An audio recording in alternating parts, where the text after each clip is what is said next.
Umar radiallahu anhu says, when Abu Bakr became Khalifa, this is extremely beautiful by the way. I want you to actually put yourself in Medina right now. You live there, Abu Bakr is the Khalifa. He leads the Salah, he leads the prayer. He said every day after Fajr, Abu Bakr radiallahu anhu would go in an opposite direction of his house and he would go deep into the desert. I was very curious, right? What does he do out there? So Umar radiallahu anhu said, I'd watch him every single day. Go to Salat al-Fajr and then Abu Bakr does not return home. He just walks far away into the desert. So he said, every day I'd wonder, ila ayna yakhruj? Where does he go? Where does he go? Where does he go? He said, one day I said to myself, la atba'anna. That's it. I'm going to go follow him and find out what he's doing. I just can't get over this curiosity of mine.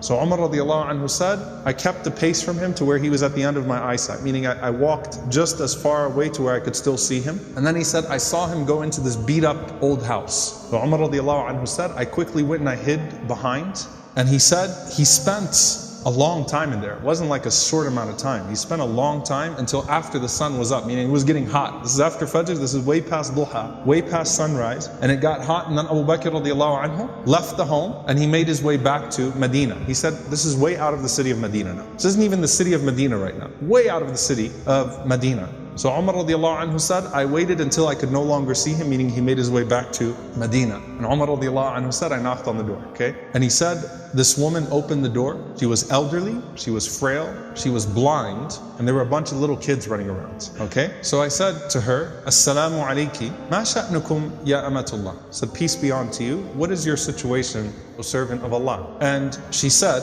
that I am a blind woman, and I have no one to take care of me, and I also have these orphans with me. You know, and the implication, Allahu Alam, her kids died, left behind, these are her grandchildren, or these were orphans. Somehow, it's her, and it's some orphan children. And she says, I have no one to take care of me, and these orphans. Umar radiallahu anhu said, who is that visitor that comes to you every single day? The answer, she says, I don't know who he is. La yuthkar li ismuhu abada. He never once shared his name with me. He never bothered to tell me his name. Umar radiallahu anhu said, well, what does he do? قالت جزاه الله خير. She said, may Allah reward him. Every morning he comes. Listen, by the way, she details it. She says, he cleans my home. He washes our clothes. He grinds our wheat. He bakes our bread. He cooks our breakfast. And then he leaves. Subhanallah. Think about that. If this was the only narration we had about Abu Bakr, it's incredible.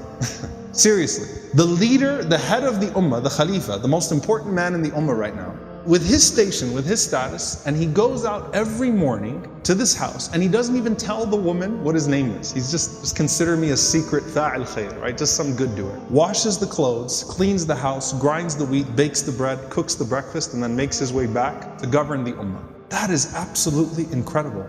Umar radiallahu ta'ala anhu says, every single day, like, is this really what he does every single day? She said, every day, may Allah bless him. Umar radiallahu anhu said, do you pay him anything? She said, nothing.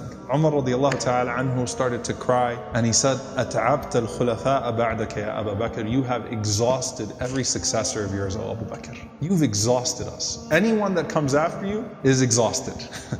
Because this is a standard that is impossible for us to meet. A gem here, by the way, very important. Can you imagine how many deeds of Abu Bakr that history has never recorded? You know, the books of the fada'il, the virtues of Abu Bakr, the things that he used to do. Can you imagine how many of those secrets he actually managed to hide? And why did he not think of himself too good to still do that thing? And by the way, a lesson for all of us. If you're someone who does some khair that everyone knows about, you better have some khair that only Allah knows about. Right? You better have some khair that only Allah subhanahu wa ta'ala knows about. And let it be an involved khair too. Okay? An involved form of good. Not just a secret charity. But this is something that has a spiritual reminder and effect on him too, right? Going and visiting this elderly woman and her orphans every single day and doing those things.